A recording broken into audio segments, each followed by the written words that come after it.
Assalamualaikum warahmatullahi wabarakatuh.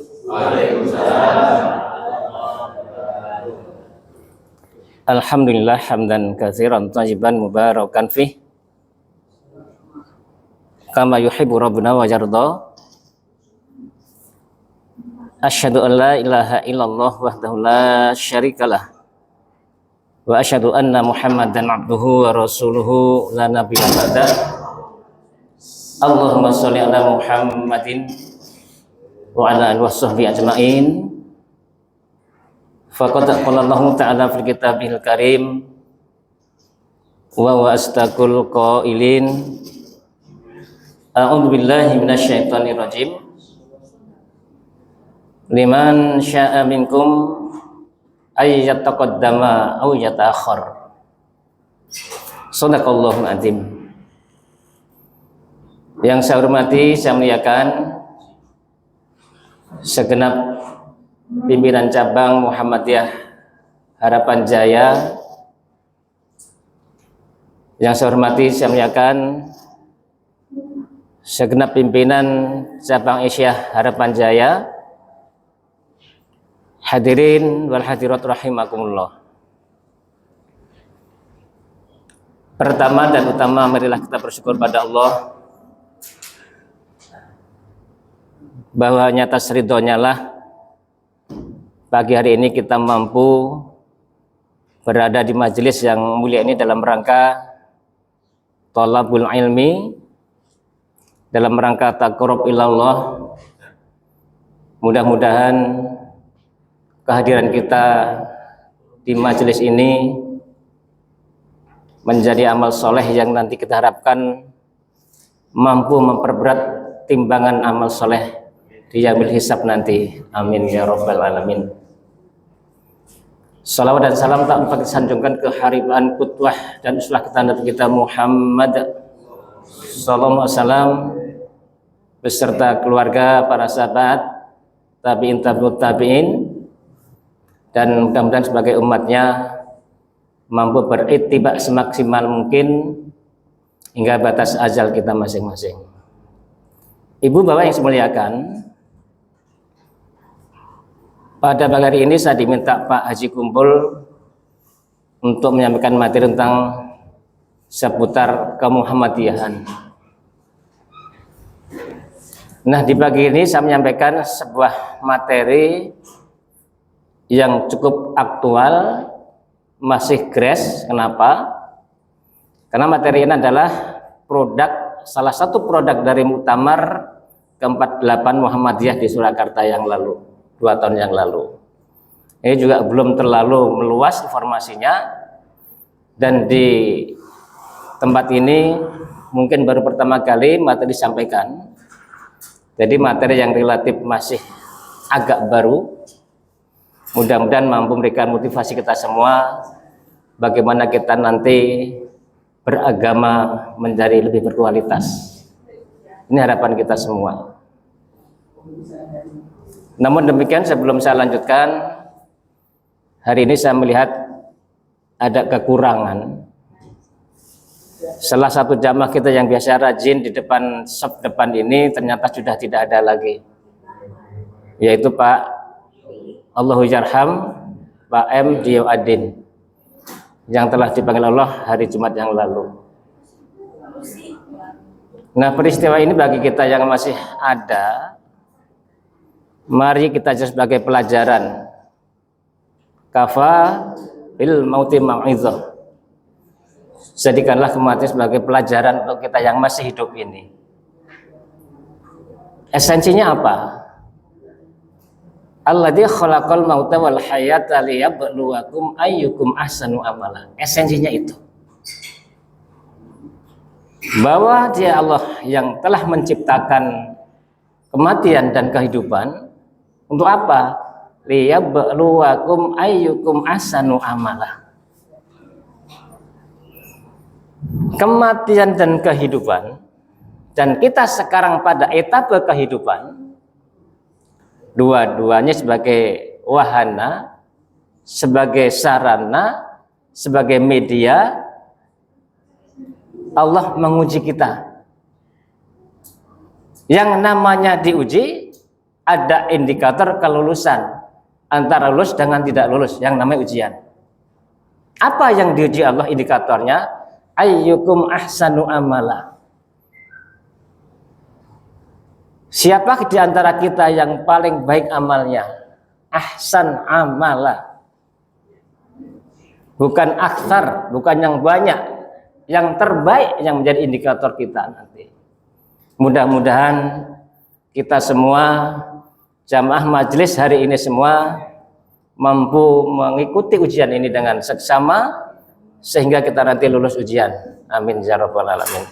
Ibu bapak sekalian, karena saya diminta materi ini nanti akan saya campur dengan materi yang amat sangat dasar karena bicara tentang kemuhammadiyahan.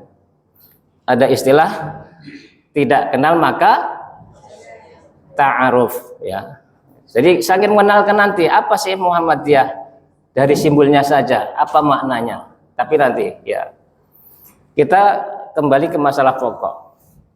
Islam berkemajuan. Islam berkemajuan itu kalau bahasa Arabnya al-Islam at-taqaddum. Ya. Islam berkemajuan.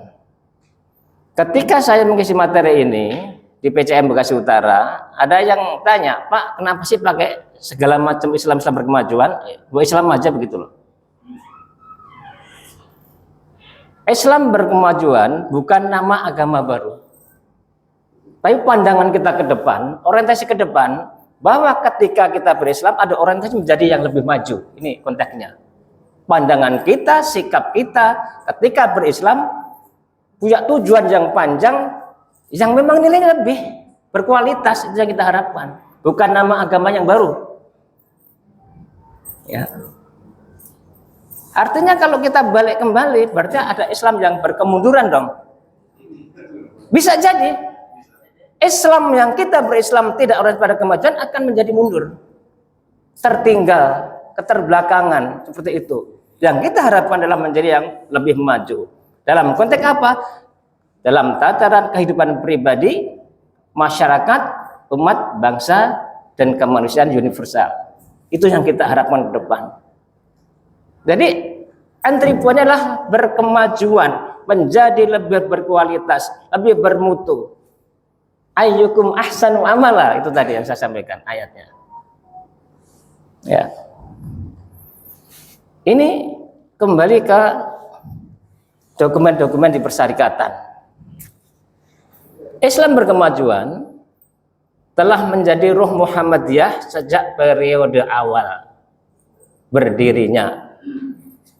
Kata-kata terbentuk dari maju menjadi memajukan, termaktum dalam Statuta Muhammadiyah 1912 yang menyatakan bahwa tujuan Muhammadiyah adalah memajukan ini hal agama kepada anggota-anggotanya. Memajukan itu dari awal memang sudah menjadi kata kuncinya, memajukan. Yang nomor 2 paling bawah ini bahasanya bukan bahasa Sunda, bukan bahasa Inggris, bukan bahasa Jerman, tapi bahasanya bahasa mana ini? Dadiyo kiai sing kemajuan. Kalau kita jadi ustadz yang berkemajuan, jadi ajangan berkemajuan, jadi mubalik berkemajuan. Lan ojo kesel-kesel anggonmu nyambut gawe kanggo Muhammadiyah. Dan jangan cepet capek, cepet putus asa ketika kita berjuang untuk Muhammadiyah. Ini pesan awal ini. Dadiyo kiai sing berkemajuan. Dadiyo anggota Muhammadiyah yang berkemajuan. Dadiyo pengurus PCM yang berkemajuan dan seterusnya dan seterusnya. Ini dari awal sudah ada ternyata. Ya. Muhammadiyah senantiasa memajukan dan mempropagandakan Islam di Indonesia dan kemajuan agama Islam dan ketinggian derajat pemeluknya menjadi pengharapan Muhammadiyah. Ini pidato Ki Mansur tahun 36. Ibu bapak sekalian, sebagai selingan, sudah cukup lama kita mendengar ada sebuah buku yang dikarang oleh orang Mesir, yang judulnya ini, tulisan Arab. Ada yang bisa baca yang hijau? Ada yang bisa baca yang hijau tulisannya?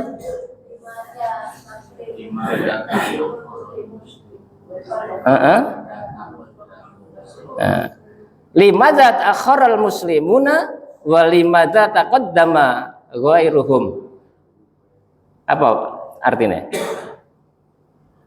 Mengapa umat Islam menjadi tertinggal sementara yang lainnya berkemajuan? Ini udah lama ini. Sudah sangat lama buku ini. Limadza ta'akharal muslimun. Mengapa orang-orang Islam kok berkemunduran, berketerbelakangan, sementara yang lain, yang ghairuhum taqaddama ghairuhum, yang lain begitu berkemajuan. Ini tentu juga sindiran buat orang Islam. Ini yang jelas orang ulama Mesir, ilmuwan Mesir. Ini cukup menjadi bahasan dulu, agak lama buku ini. Nanti suatu saat akan saya bahas secara detail judul buku ini. Sebabnya ada sekitar 13 sebab mengapa kita berkemunduran. Nah, sebaliknya Muhammadiyah berkeinginan, punya harapan, punya cita-cita menjadi yang berkemajuan. Ini ayat mungkin setiap hari kita baca atau mungkin setiap pekan kita baca. Al-Mudaththir ayat 37. Gimana bacaannya? Liman syaa minkum ayyataqaddama aw yata'akhkhar. Yaitu bagi siapa di antaramu yang berkehendak akan maju atau akan mundur. Nah, terserah kita ternyata.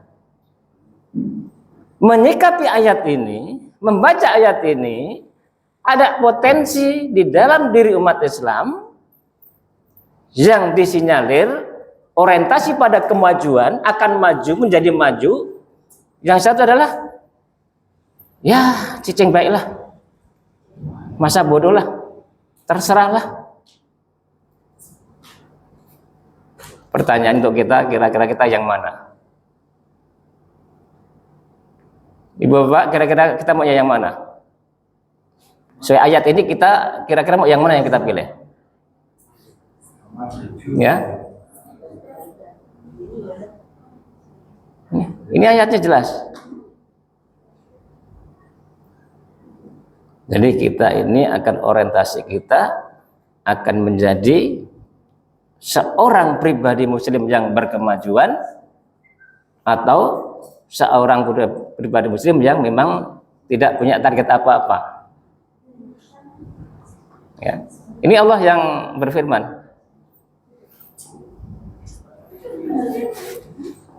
Dalam konteks perkembangan mutaakhir, perkembangan sekarang ini, kita sudah sering dengar istilah ini,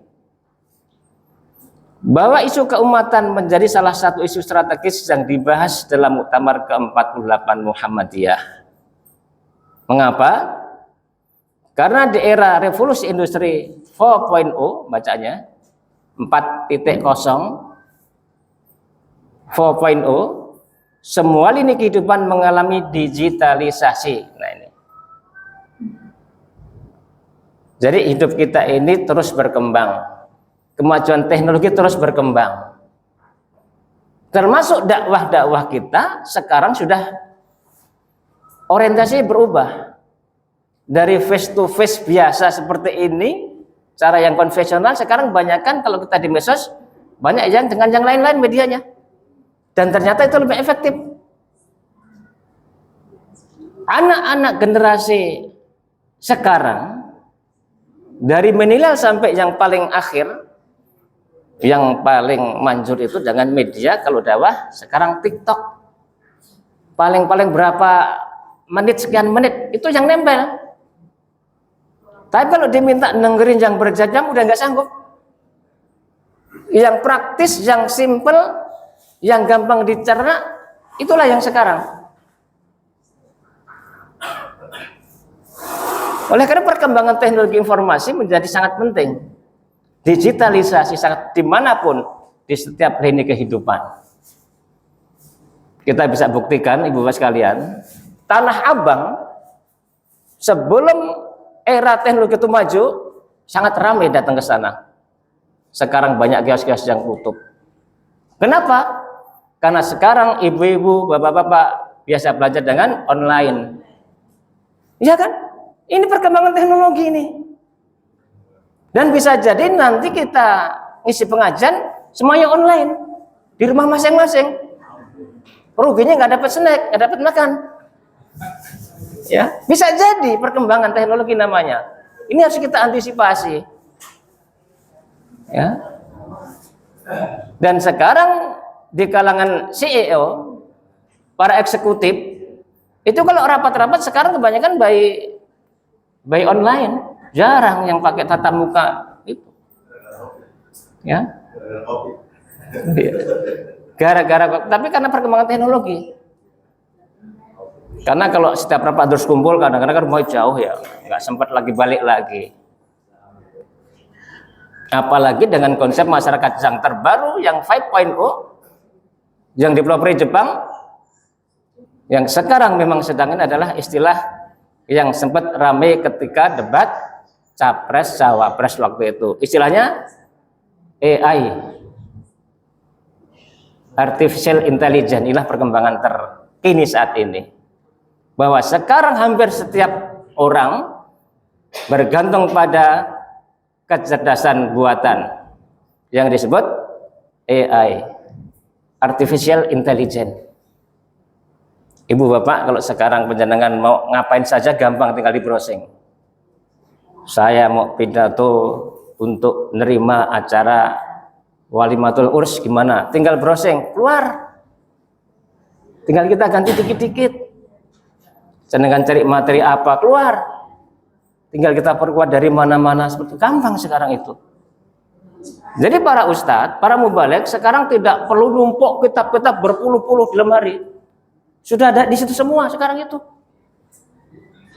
Nah, kemajuan teknologi. Ya. Jadi dengan perkembangan seperti kadang-kadang juga mengurangi peran-peran para ilmuwan. Ya, ilmu yang mesti disampaikan di kampus sudah diambil di internet, di browsing, udah tahu duluan. Seperti itu. Ini sebagai pengantar, sebagai mukadimah. Ibu bapak sekalian, saya berharap ada salah seorang jamaah yang baca ayat ini. Saya mulai dari ibu-ibu, ingin berbagi pahala. Saya mohon salah satu jamaah ibu-ibu membaca surah 2 ayat 143. Monggo, supaya ada interaksinya. Mohon dibaca surah 2 ayat 143.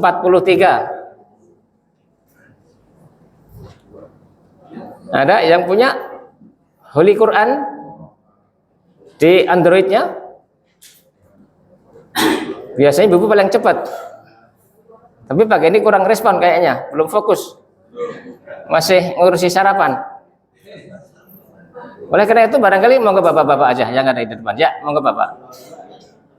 Bismillahirrahmanirrahim. Wa qadzalika ja'alnakum ummatan wasatan litakunu syuhada'a 'alan nas wa yakuna ar-rasulu 'alaikum syahidan. Ada yang bisa baca satu lagi yang lebih sempurna bacanya? Monggo bapak. Bismillahirrahmanirrahim. Wa kadzalika ja'alnakum ummatan wasatan litakunu syuhada'a 'alan nasi wa yakuna rasulu 'alaikum shahida. Ibu bapak sekalian, surah 2 ayat 143 ini menjadi salah satu dasar munculnya pemahaman konsep Islam wasatiyah. Nah, saya terangkan di belakang. Ini dasarnya dulu. Jadi saya berharap ayat ini monggo dipelajari, dipahami, syukur-syukur dihafalkan. Ketika nanti bicara tentang Islam wasatiyah, penjenengan punya dasarnya, dasar syar'inya. Yang kedua, mohon dibaca ibu-ibu. Yang bawah. Surah 3 ayat 110. Kalau kita membaca Al-Quran, satu huruf diganjar 10 kebaikan. Ini ada berapa coba jangan hitung, saya nggak tahu. Tinggal digaliin. Makanya kita bagi-bagi peran kita supaya pahalanya merata. Tafadhol, tafadholi. Ada yang volunteer aja dah, nggak usah dipaksa. Monggo kalau ada yang pengen mendapatkan keberkahan dari membaca Al-Quran. Monggo Bapak, nggih.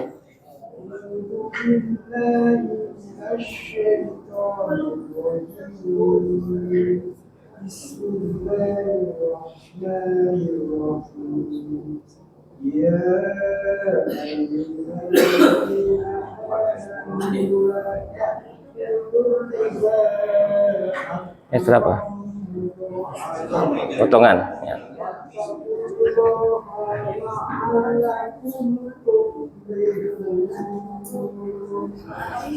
Baik, monggo yang lain baca. Itu udah dapat pahala yang banyak. Yang lain monggo dibaca. Surah 3 ayat 110. Surah 3 itu surah apa? Ali Imran. Monggo kalau ada yang mau baca, bagi-bagi pahala lagi. Nggih.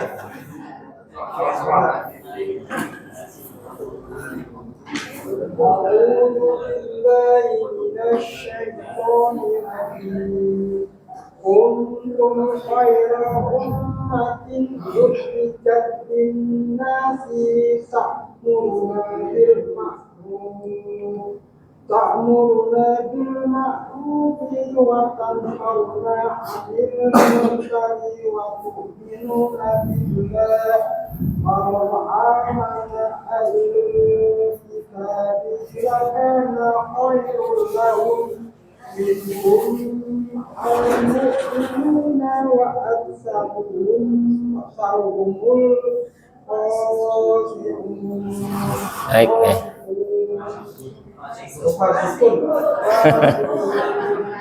Baik, terima kasih Bapak. Sudah banyak pahalanya insya Allah. Ayat yang kedua ini, bahwa kita ini umatnya baginda Rasul adalah umat yang terbaik. Yang namanya umat terbaik tentu ada indikator-indikatornya. Salah satu indikator yang kita harapkan sesuai dengan tema kita adalah karena umat terbaik harus punya orientasi hidup kita yang berkemajuan. Konteksnya itu. Nah, ini bisa ditebak-tebakan supaya kita tadi tidak kenal, maka ta'aruf dengan logo Muhammadiyah, karena temanya tentang kemuhammadian hari ini. Ibu Bapak, saya kalau ada yang bisa menerangkan simbol Muhammadiyah secara sempurna, saya kasih hadiah 50.000 pagi ini juga. Iya, asal sempurna seperti yang saya maksud maksudnya ya.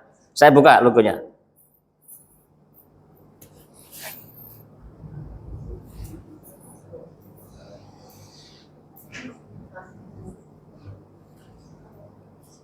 Ya, logonya ini. Ketua PCM boleh, sekretaris boleh, siapapun boleh terangkan ini secara kafah. Tak kasih 50.000.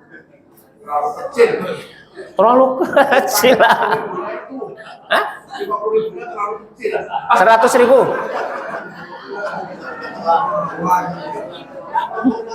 Terlalu kecil. Ya. Ada yang berani nggak? Kalau nggak ada saya terangkan aja, nggak usah. Jadi logo kita Persyarikatan Muhammadiyah itu begini, nggak ada yang lain. Ya. Kalau ada yang lain berarti itu palsu, tidak asli. Ya.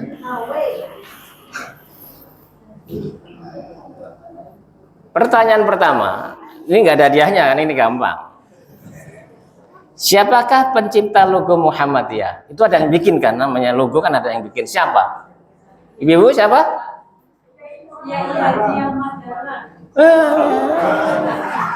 Itu pendiri Muhammadiyah itu mah. Logonya yang bikin siapa? Yang tadi itu loh. Bapak-bapak ada yang bisa? Wah, kurang baca ini bapak-bapak ini. Aduh, kurang ngopi. Perlu tahu? Kalau sudah tahu nggak boleh lupa ya, tolong ditulis.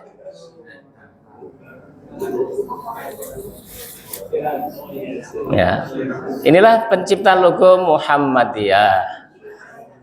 Yayaji Syirot Dahlan, putranya Pak Ki Dahlan. Ini masih putranya. Ini luar biasa.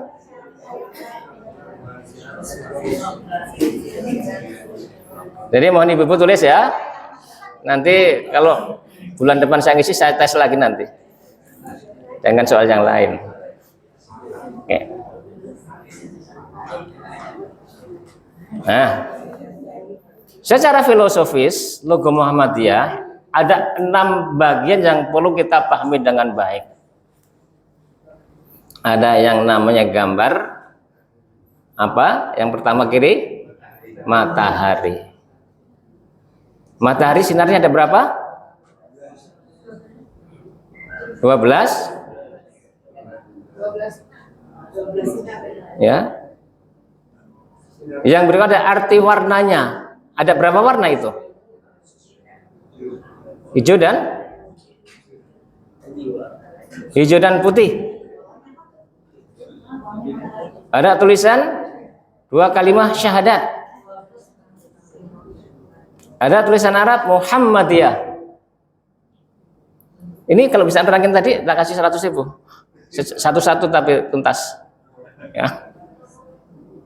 Supaya sekarang tahu. Mengapa kok kita ngambil simbol matahari? Orang bilang matahari itu sumber penghidupan. Benar nggak? Betul. Energi spiritual yang menggerakkan kita untuk berbuat yang terbaik, bermanfaat untuk umat. Khairunas anfa'uhum linnas. Khairukum man ta'alamal, supaya bingung maksud saya. Ya. Ya. Di matahari, Pak. Ada yang lain menggunakan bulan, ya nggak apa-apa, terserah. Bintang ya nggak apa-apa, terserah saja. Kita kan udah milih duluan matahari yang kita pilih. Filosofinya seperti itu. Tentu dulu paling duluan, karena kita paling duluan mungkin lebih luasa milih ya. Kenapa ketemu matahari ya, mau ada kajian yang dalam juga waktu itu. Pak Kiai Sirat itu. Ya. Yang kedua, sinarnya ada 12. Sinar utamanya. Mengapa 12? Kita mengambil jumlah dari sahabat Nabi Isa. Siapa namanya? Sahabatnya? Kaum Hawariyun dalam Al-Quran. Itu jumlahnya 12. Nah, mengapa kok nggak ngambil sahabat Nabi yang lain atau sahabat lain? Kok Nabi Isa yang diambil? Kira-kira kenapa? Karena sahabat Nabi Isa yang 12 sudah berjanji di Al-Quran yang akan menolong agama Allah. Jangan baca tuh surat As-Saff. Ya. Nahnu ansarullah. Jadi yang kita ambil adalah 12 itu. Jumlah sahabat Nabi Isa yang menolong agama Allah. Intan surullah yansurukum wa yutsabbit aqdamakum. Ini baru dari simbol, ada 12. Yang berikutnya adalah warna putih. Di sini belum ada warna kuning, belum ada warna merah, belum ada warna biru, hanya 2 warna, warna putih dan warna hijau. Warna putih kita semua tahu melambangkan kesucian jiwa, keikhlasan dalam beramal. Jadi kekuatan Muhammadiyah kenapa sampai sekarang menjadi organisasi terbesar itu dari aspek asetnya sedunia adalah karena keikhlasan para warga dan pimpinan Muhammadiyah. Kita berhimpun di persyarikatan tidak mencari sesuatu untuk dunia, tapi kita yang berkorban, berjuang. Kesucian jiwa terrefleks dengan keikhlasan beramal, berkhidmat, menegakkan, ingin mewujudkan visi Muhammadiyah. Apa tujuan Muhammadiyah?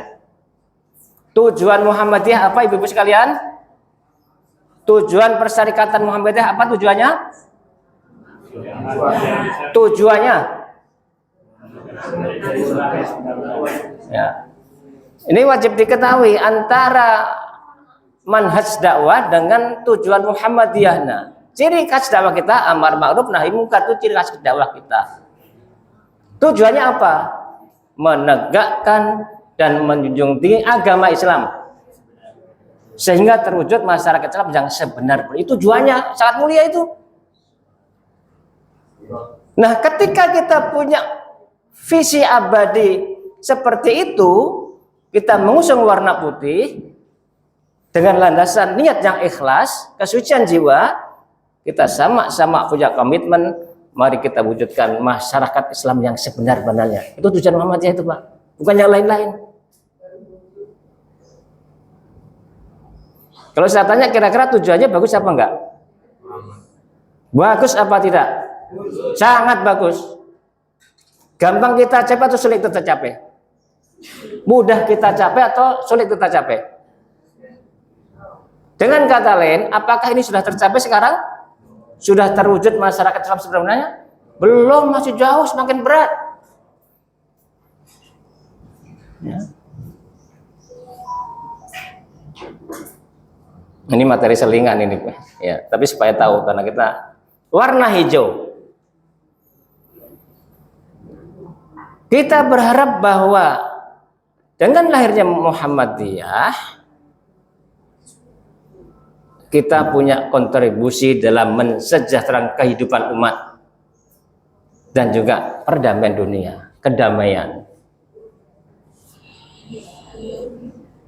Ketika Kidahlan pendiri Muhammadiyah mengaji tentang surah Al-Ma'un yang pendek itu sampai mengajarkan berkali-kali selama 3 bulan. Jadi bahas Al-Ma'un yang cuman pendek kita bisa hafal mungkin berapa jam, diajarkan 3 bulan terus menerus sampai diprotes para santrinya. Kenapa diprotes? Kita sudah hafal luar kepala, sudah, kenapa bolak-balik bahas itu lagi? Pertanyaannya dijawab begini. Napa panjenengan wis ngamalke apa durung isi ayat surat Al-Ma'un? Hasil pemahaman, hasil kajian yang begitu mendalam tentang surah Al-Ma'un itulah melahirkan rumah-rumah sakit yang ratusan di Indonesia oleh Muhammadiyah. Melahirkan panti-panti asuhan yang ratusan ribuan di Indonesia. Melahirkan pendidikan yang jumlahnya sangat banyak. Itu berangkat dari pemahaman Al-Ma'un. Surah Al-Ma'un yang cuma berapa ayat difahami akanlah amal usaha yang sangat banyak itu. Yang kita menjadi organisasi Islam yang terkaya di dunia itu. Inilah pemahaman ngajinya seperti itu. Ada surah lain yang juga digaji Muhammad Kidahlan, waktunya lebih lama, bukan 3 bulan. Surah Al-Asr berapa bulan? Wal Asri, Al-Asr itu juga digaji lebih lama lagi. Tapi nampaknya semangat Wal Asri khususnya di gedung dakwah ini nggak ditepati juga. Karena surah Wal Asr itu bicara tentang time management, menghargai waktu. Saya pertama kali dulu ngisi datang sini jam 7, belum ada orang. Tapi kan jam 7 mulai gitu kan, belum ada orang. Saya tadi sengaja udah telat-telatan, baru berapa orang juga, baru seorang ibu sama berapa. Wah, ini memang nggak bisa ngamalin surat Wal Asri, saya bilang gitu. Ya. Iya. Dan mohon dicek, warna-warna di akhirat itu kebanyakan juga menggunakan warna hijau. Kalau kita bicara fasilitas di surga nanti, ada permadani, ada macam itu warna hijau-hijau, Pak. Sudah ke sono? Iya, mengantarkan ke sana. Karena Muhammadiyah sesuai simbolnya akan mengantarkan ke depan pintu gerbang Jannatul Na'im kan begitu. Ya. Nah, tulisan Arab ini harus bisa dibaca. Muhammadiyah, Muhammad dan Yah. Muhammadiyah artinya pengikut Muhammad secara letternya, pengikut Nabi Muhammad. Yakni ya nisbah ke Nabi Muhammad, mengikuti Nabi Muhammad, pengikut Nabi Muhammad. Jadi secara bahasa, kalau kita orang Islam itu adalah pengikut Nabi Muhammad, semua Muhammadiyah sebenarnya. Dari segi bahasa nih, Muhammadiyah itu pengikut Nabi Muhammad. Ya.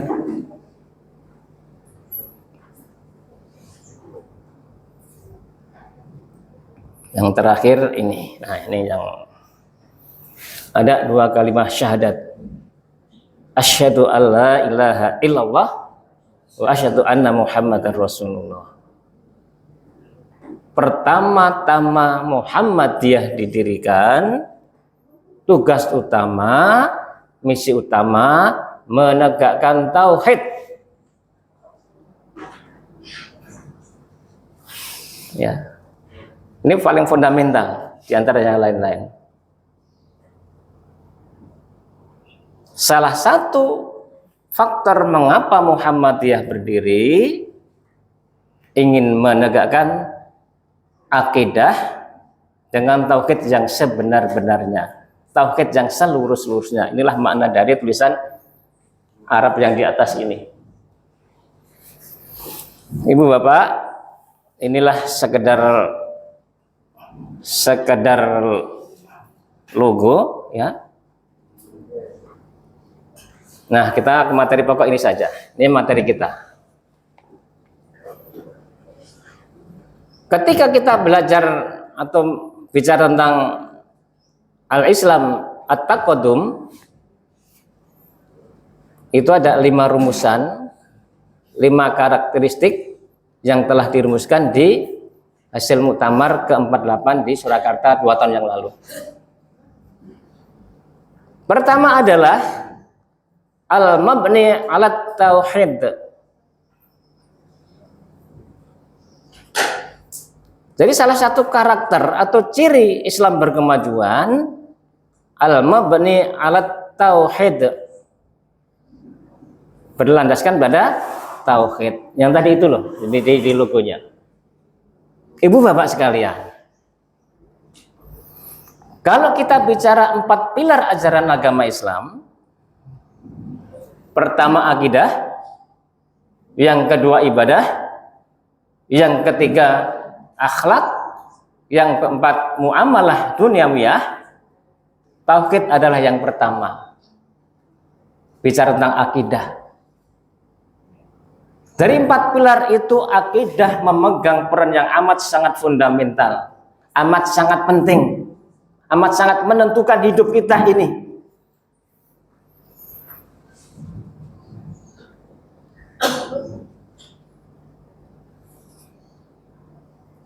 Kalau bicara akidah, ada akidah yang salimah, akidah yang kholis, ya. Ada juga yang akidahnya nyimpang-nyimpang. Yang ingin kita itu adalah akidah yang betul-betul berlandaskan pada tauhid. Tauhid itu bahasa apa? Bahasa Arab. Wahada yuwahidu, tauhidan. Yang artinya adalah mengesahkan Allah. Ya. Mengesahkan Allah. itu tauhid. Bicara tentang tauhid, ada beberapa versi yang berkembang di masyarakat, tapi nggak perlu kita puyeng-puyeng amat. Pemahaman tentang tauhid itu banyak ikhtilaf di tengah-tengah masyarakat. Tapi yang kita pada ini adalah ketika kita bicara tauhid, yang pertama adalah terkait dengan tauhid uluhiyah. Bahwa Allah lah satu-satunya yang patut dan wajib kita sembah, nggak ada yang lain, hanya Allah. Ya. Kalau kita menyembah selain Allah berarti kita musyrik. Perbuatannya namanya syirik. Ya. Fundamental utama adalah tentang tauhid. Kalau tauhid kita salah, tauhid kita menyimpang, dampaknya amat sangat berat.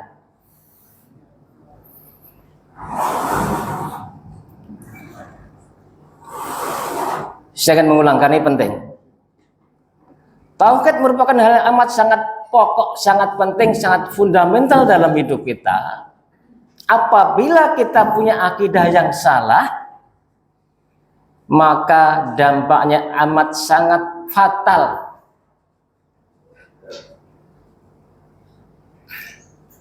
Mengapa fatal? Kalau ibu-ibu sudah fokus, silakan dibaca surah 4 ayat 48. Giliran ibu-ibu yang punya pahala.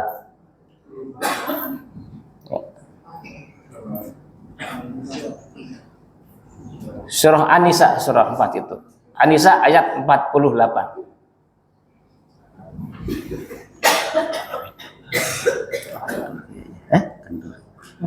Oh, ketemu? Biasanya ibu cepet ya. Yang lalu, iya, monggo.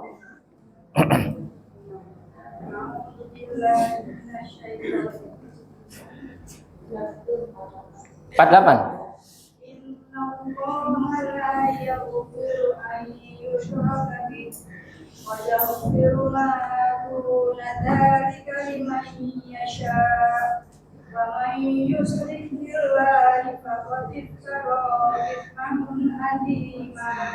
Artinya, sesungguhnya Allah tidak akan mengampuni dosa syirik, dan Dia mengampuni segala dosa yang selain dari syirik itu. Barang siapa yang dikehendakinya, barang siapa yang mempersekutukan Allah, maka sungguh ia telah berbuat dosa yang besar. Ibu bapak sekalian, kalau tauhid kita rapuh, kalau kita punya akidah yang rapuh, berarti kita tidak mengesahkan Allah, menduakan Allah, atau syirik kepada Allah.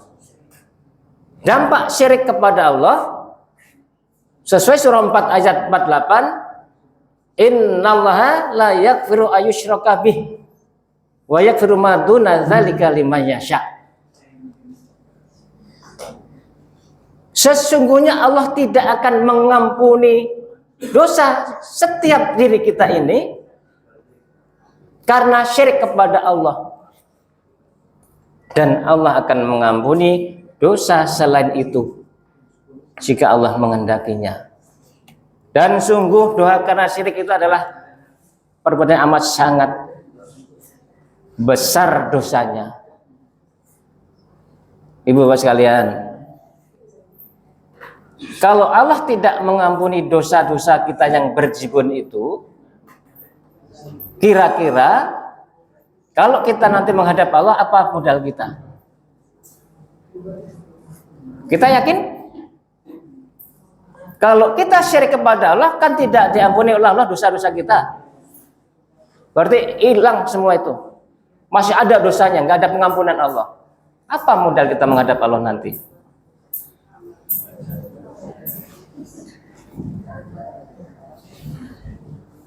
Oh, nggak muncul ya?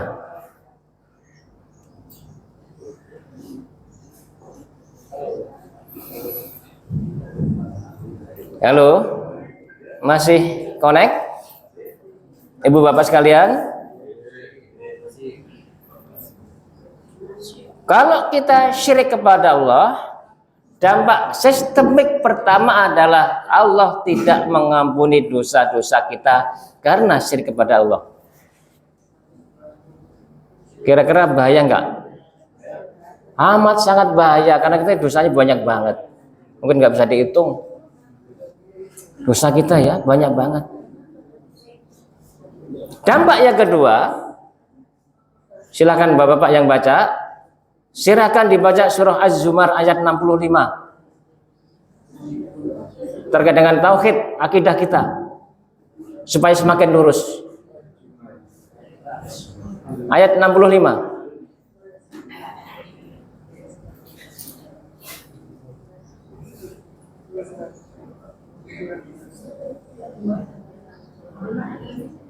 Jadi kalau ngaji bawa huli Quran, kalau nggak bawa huli Quran bawanya anturnya jangan ada huli Qurannya. Jadi bisa buat ibadah juga nih HP kita. Ayat 65. Ya? Nggak bisa dibaca urusan Pak Haji kumpul itu. Ini kurang ditarik, kurang jauh berarti. Kalau kurang gede urusan beliau ini, bukan urusan saya. Ya.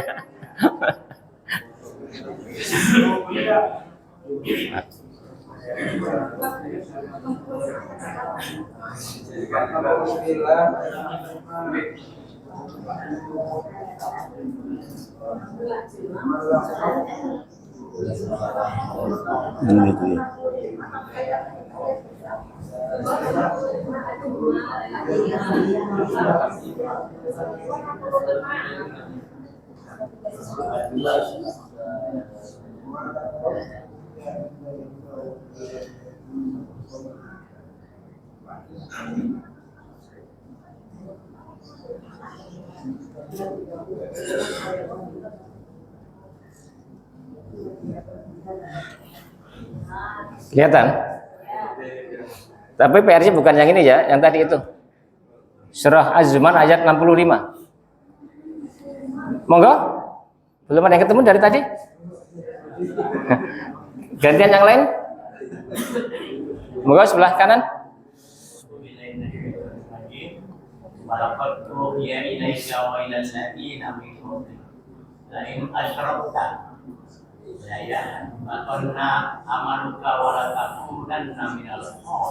Artinya apa, Pak? Dan sungguh telah diwahyukan kepadamu dan kepada nabi-nabi yang sebelummu, sungguh jika engkau menyatukan Allah, saya akan hapuslah amalmu dan tentulah engkau termasuk orang yang rugi. Sudah dengar Pak Haji Firdaus membacakan apa dampaknya? La in asyrakta la yahbatanna 'amaluka wa la takunanna minal khasirin. Dan pastilah sungguh pasti apabila kalian menyekutukan Allah, musyrik, syirik kepada Allah, pastilah amal-amal kalian semua akan hapus. Fatal banget, Pak. Kalau kita syirik kepada Allah, kita musyrik, menduakan Allah, membuat sesembahan yang selain Allah, dampaknya sangat sistemik sampai akhirat. Pertama, dosa-dosa kita yang banyak tidak diampuni Allah. Yang kedua, amal-amal soleh kita yang sudah kita pupuk begitu lama akan hapus karena syirik kepada Allah. Lantas ketika kita menghadap Allah tanpa amal soleh, dosa kita begitu banyak, apa yang kita harapkan dengan Allah? Makanya akidah menjadi fondasi yang amat sangat penting ini. Al-mabni ala tauhid.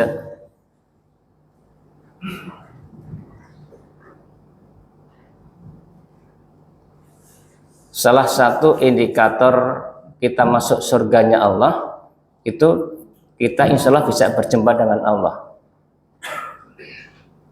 Ada yang pengen berjumpa Allah di akhirat nanti? Coba angkat tangan yang pengen. Ya.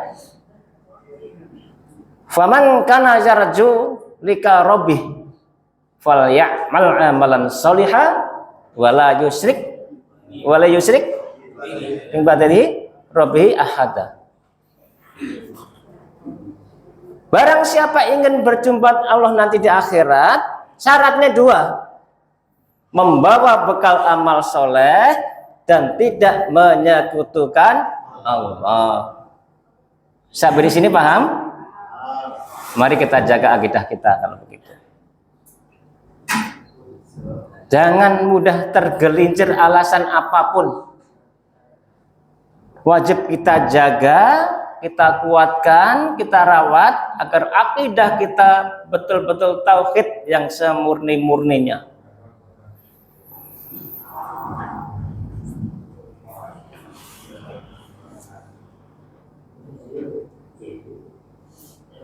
Apabila kesulitan hidup ini begitu terus menerpa kita, sikap kita orang yang punya tauhid yang baik, yang mantap, apa? Allahus somad. Allah tempat kita menggantungkan segala sesuatu hanya kepada Allah. Jangan pernah menggantungkan masa depan kita kepada teman kita, walaupun sekarang pejabat. Pejabat ada batasnya, 3 tahun, 5 tahun, 10 tahun, setelah itu lewat, nggak ada harganya itu. Buktikan itu. Banyak orang kecewa seperti itu, Pak. Kita punya Allah.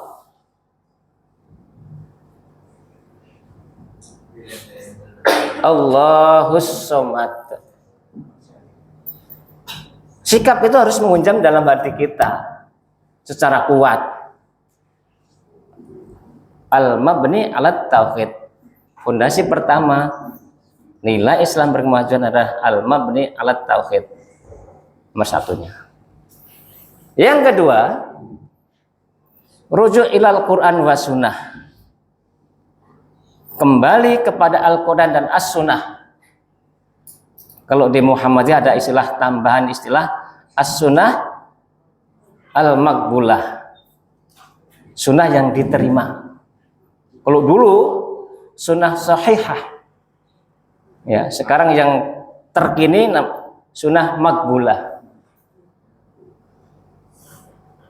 Ketika landasan pokok kita rujuk ilal Quran wa sunnah, artinya kita sebagai seorang muslim wajib mempedomani dengan baik Al-Quran dan As-Sunnah. Al-Quran menjadi buku pedoman hidup kita sehari-hari. As-Sunnah juga seperti itu. Ini sumber hukum utama dalam ajaran agama Islam. Artinya apa? Tadi Pak Haji Kumpul ketika membuka majelis tadi menyampaikan begitu pentingnya kita menuntut ilmu. Kalau kita menjadikan Al-Quran As-Sunnah menjadi pedoman kita, tidak ada cara lain, kita harus rajin tholabul ilmi terkadang 2 hal ini. Jangan sampai menjadi warga Muhammadiyah, persyarikatan Muhammadiyah, baca Al-Quran sih nggak bisa, bukan itu saya kira. Bagaimana kita mau menjadi pelaku dakwah, kita baca Quran masih jauh dari yang benar. Harus terus kita latih. Karena kita rajin belajar itu adalah sumber ilmu. Outputnya. Semakin kita rajin, tambah rajin, insyaallah Allah ngasih ilmu kepada kita tambah terus. Ya. Jadi saya sangat tidak berharap warga Perserikatan Muhammadiyah ketika kita minta membaca Al-Quran dibaca yang tulisan Indonesianya. Kan ada tuh. Malah susah gitu baca kalau saya kagok. Ada juga itu kan juga jadi kacau itu. Ya.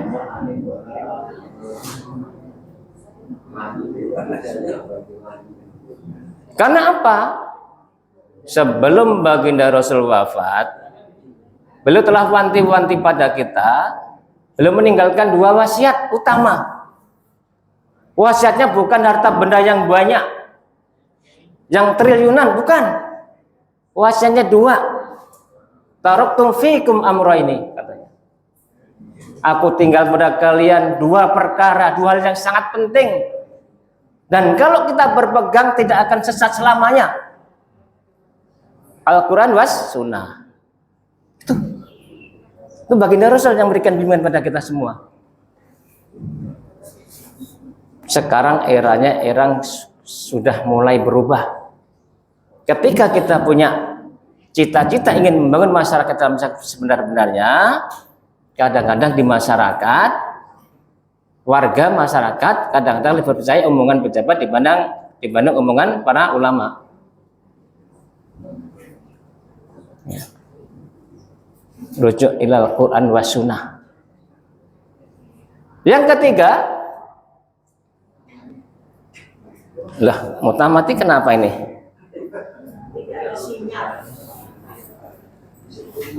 Ini jangan-jangan mutamati karena tidak ada keikhlasan ini. Mutamati dari tadi. Saya jarang lihat ke sana tadi, pokoknya nggak tahu. Ya. Iya, al-ijtihad wa tajdid, menghidupkan ijtihad dan tajdid, 2 istilah yang beriringan. Ijtihad artinya bersungguh-sungguh dengan mencurahkan segala potensi yang ada dalam diri kita, berusaha untuk mencari kebenaran, mencari hal yang lebih baik, yang kita yakini lebih baik, yang kita yakini lebih menyelamatkan.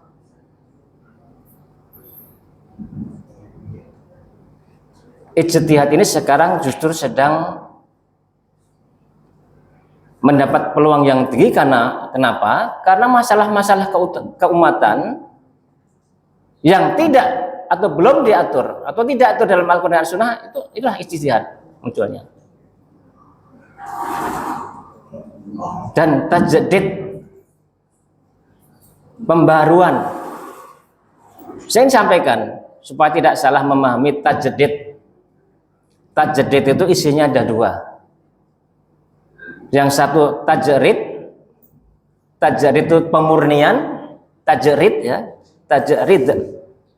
Wa tajdid, pembaruan, dinamisasi. Jadi isi tajdid itu adalah pemurnian dan dinamisasi. Maksudnya apa? Yang menyangkut tajrid, yang menyangkut pemurnian, itu yang menyangkut akidah dan ibadah mahdhah.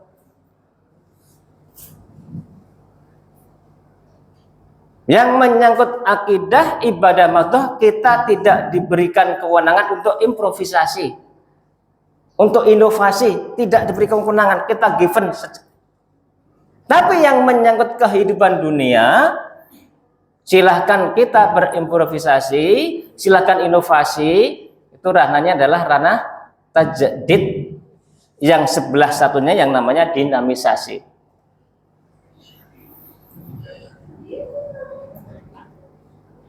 Sampai di sini apakah sudah jelas penjelasannya? Menghidupkan ijtihad dan tajdid. Iya, ijtihad wa tajdid. Saya nggak megang-megang. Waktu timelapse buat di situnya emang ya. Oh gitu. Iya. Dari awal. Jadi begitu.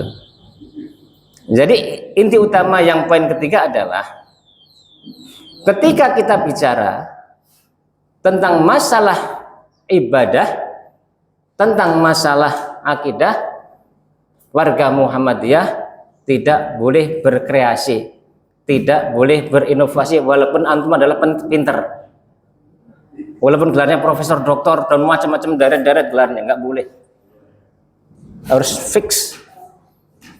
Kalau yang menyangkut keduniaan silahkan saja, antum a'lamu bi umuri dunyakum.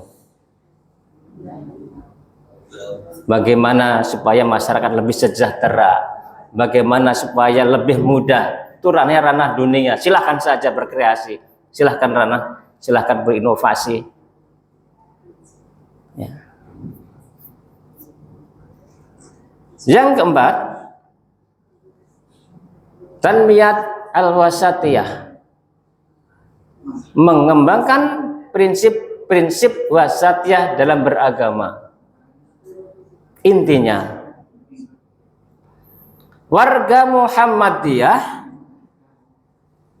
sesuai tadi surah 2 ayat 143 di awal, surah Al-Baqarah 143 di awal tadi, kita menganut prinsip wasatiyatul Islam, posisi di tengah-tengah, tidak ke kanan yang jauh apalagi ke kiri yang jauh, tidak hulu dan juga tidak tafrid, tidak ekstremis. Kita menolak segala bentuk ekstremisme dalam beragama. Muhammadiyah nih ya, kalau yang lain mau aja ya, kita nggak bicara yang lain. Tadi ayatnya tadi Pak, wa kadzalika ja'alnakum ummatan wasata, umatan yang tengahan, yang tengah-tengah. Ada ekstrim kanan, ada ekstrim kiri, kita di tengah-tengah. Kita tidak itu yang ekstrim-ekstrim. Dan kita berharap ketika kita beragama, jadikanlah menjadi rahmatan lil alamin. Ini bukan menjadi sesuatu yang membuat kacau balau, bukan. Rahmatan lil alamin. Muhammadiyah manhajnya tidak pernah menyalahkan mazhab lain, tidak pernah menyalahkan aliran lain. Yang lain-lain kita hormati prinsipnya. Jadi manhaj kita adalah mazhab tarjih, itu tidak menyalahkan pendapat orang lain, tapi kita hormati. Ya. Jadi kalau yang suka nyalain orang lain itu bukan Muhammadiyah pasti. Muhammadiyah tidak mengajarkan seperti itu Pak. Beda pendapat tidak kita salahkan, silahkan jalin masing-masing. Yang penting saling menghormati. Prinsipnya seperti itu. Ya. Dan kita tidak mengajarkan yang beda dengan kita, sedikit-sedikit kita kasih label antum bid'ah, antum sesat, antum masuk neraka. Memang neraka punya siapa? Neraka itu Allah yang kuasa, surga juga Allah, kita nggak punya. Yang penting kita berusaha semaksimal mungkin ya, menjadi hambanya Allah, beragama yang selurus-lurusnya. Ini cirinya banyak. Saya buka supaya penjenengan nggak penasaran.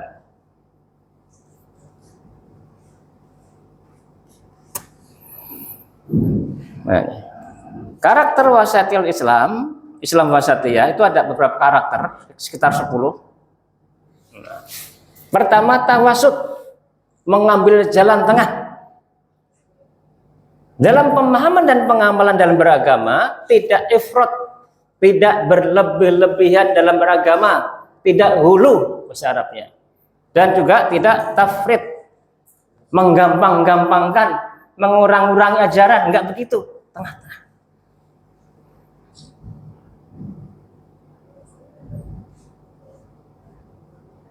Jadi ada ayat surah 25 contoh ayat tentang ini dalam beragama. Jadi dalam berinfak, tuh Allah berfirman bagaimana? Ada yang apa? Dalam berinfak, ayat tentang infak gimana? Yang wa ibadur rahman, terserah itu loh. Itu kan ada sekitar 12 siri gitu ya.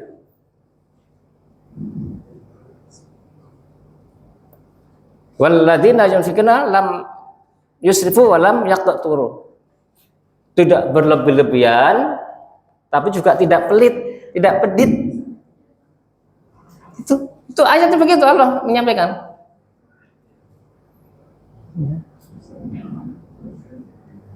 Saya kemarin dapat laporan teman saya juga kaget. Salah satu pengurus ranting Alinda Permata itu kan pindah rumah ke Cikarang. Bukan pindah rumah, tinggal di sana sama anaknya. Ketika kita telepon, teman saya telepon mencarikan ada perlu untuk persiapan musran, itu sedang khurut 3 bulan. Sedang khurut 3 bulan, istrinya pun juga nggak tahu kemana perginya, apalagi ditinggalin bekal. Menurut kita itu berlebihan. Kita punya keluarga, Pak. Tanggung jawab kita suami, kita tinggal 3 bulan khurut dakwah. Boro-boro ninggalin uang bekal enggak? Coba bayangin aja. Untung ikut anaknya. Bukan kayak gitu, itu berlebihan. Ya, ada ternyata saya buat kaget, ya Allah, masih begini juga ini. Ya. Dan yang kedua, tawazun, ada keseimbangan.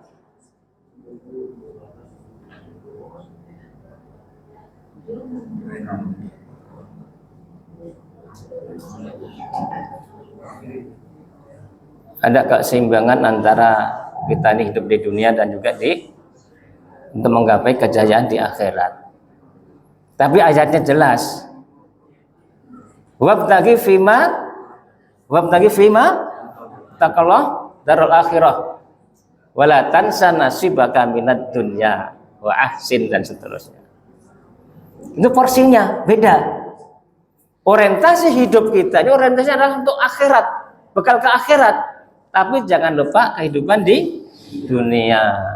Jangan lupa kalimatnya ya. Jangan melupakan kehidupan dunia. Kenapa? Karena ad-dunya majratul akhirah. Bekal kita yang kita tanam di dunia itu nanti akan kita bawa ke akhirat, kan gitu korelasinya.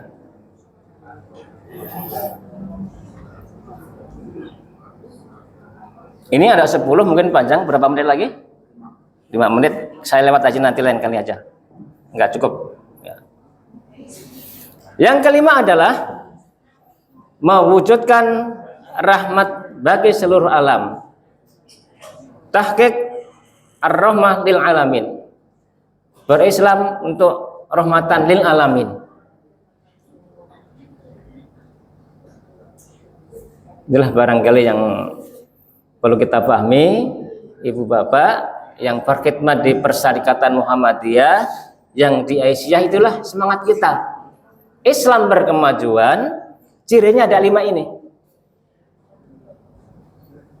Ya, nanti kalau ada waktu saya akan menegaskan yang nomor 4 agak detail. Lain kali nanti supaya pahamnya agak lumayan banyak nanti. Kita waktu terbatas karena tadi telat. Mulainya sudah telat banget. Ya. Jadi karena waktunya sudah memang pukul 9, sudah hampir lewat waktunya, mungkin materi saya cukupkan sekian. Kalau ada kekurangannya mohon maaf. Nasrul minallah wa fathun qarib wa basyiril mu'minin. Wassalamualaikum warahmatullahi wabarakatuh.